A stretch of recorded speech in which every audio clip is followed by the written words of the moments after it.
Hope everyone's doing all right and is recovered from Father's Day. Happy Father's Day to any of you guys out there who have kids. Today we have another workout. So I think today it was announced we're going back to phase 4, so hopefully we can do this in person sooner than later. I'm thinking like beginning of July, hopefully. But another virtual workout.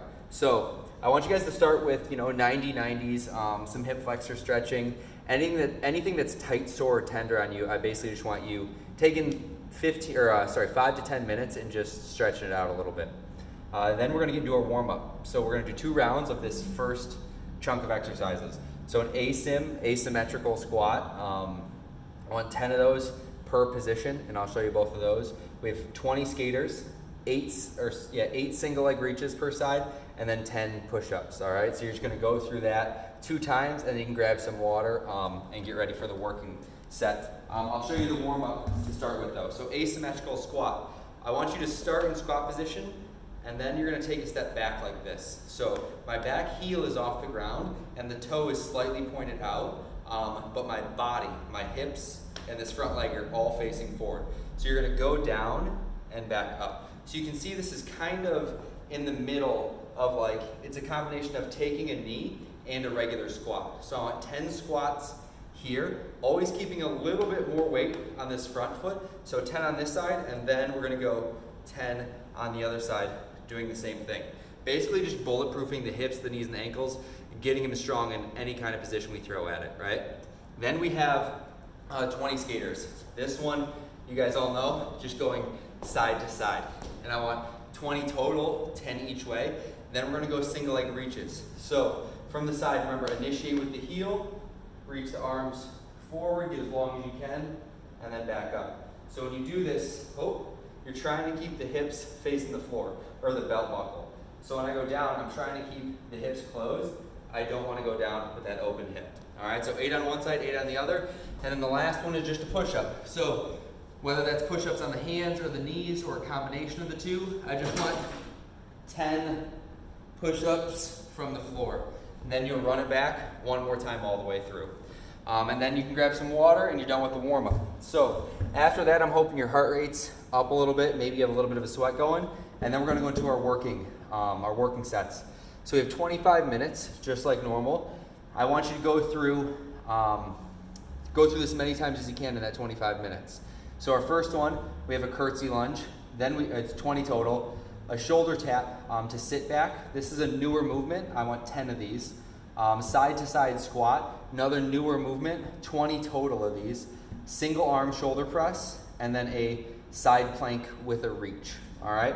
So for all these movements, I want you guys taking your time with the movement itself, making sure you're really locked in. You're doing the form really well. But in between the exercises, I want pretty quick transitions between each one of them. So the first one's a curtsy lunge. So it's 20 total, and we're gonna go back and forth with it. So if you wanna load it, you can hold the weight right here. Start with the feet close, right under the hips, and then you're gonna step back, and then feet together. Step back, feet together. So when you do this, I am dropping the knee just on the outside of this heel. So I'm not stepping way out there. I don't need that, right? So just kitty corner to this heel, and then back up. Another thing I want to mention is I don't want you guys, when you step back up, bring your feet this far and making these giant steps side to side. I want you to bring your feet back close together every time, all right? Then we're going to shoulder tap to sit back. So this one's kind of new to you guys. I want a regular shoulder tap in push-up position, and then you're going to sink everything back. So it's almost like a shoulder push-up variation. So you're going to be in push-up position, make sure everything is in plank position, right? Tailbone's tucked, shoulders are in a good position, and then tap, tap, and then I want you to sink it back.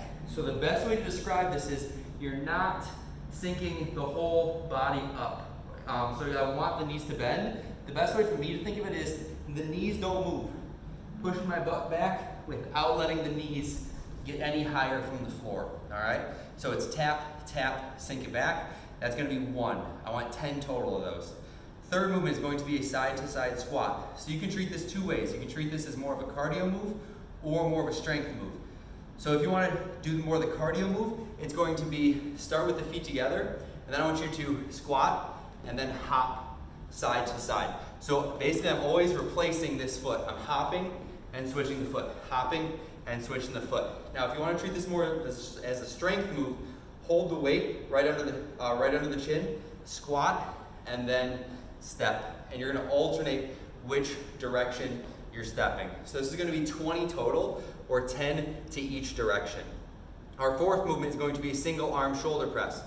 So for this one, I didn't write standing or half kneeling, just because I know a lot of you have different mediums. Some of you only have one weight you can work with. So if you want to be really strict, if your weight's a little bit light, then keep half kneeling position.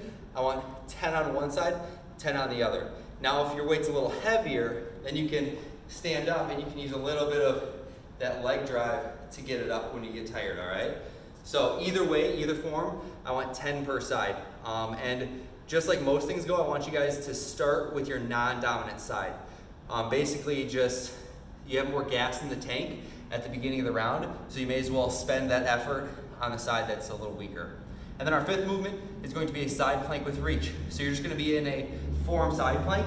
I want the hips high, pushing the shoulder and the body away from the ground with this forearm, and then you're gonna reach underneath and then up, underneath and then up. And that's pretty much as fast as I want the movement. I don't want you guys rushing through it too fast. I want you guys owning each position. So it'll be 10 reaches on one side, then just switch to the other side of your plank and give me another 10 reaches. At the end of this, when you've made it through the 25 minutes, I want you guys to take some time and go into a stretch for me. So we're gonna hop into the groiner.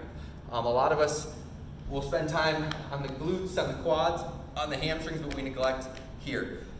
So what I want you to do is spread the knees out, make sure the feet are wide, and the inside of my shoes are on the ground. You're gonna drop to the forearms, and I just want you to rock it back and forth, right? So when you rock it back, I want that range of motion to be uncomfortable, not painful, right? So if you're grimacing, if it hurts, then you're going too far, right? I just want it to be uncomfortable, and I want you guys to breathe through it, right? Breathing lets the body know you're safe. So give me about 2 minutes of those rocks. I'll let the heart rate come down, focus on your breathing, and then you will be all done. I will see you guys tomorrow for another workout.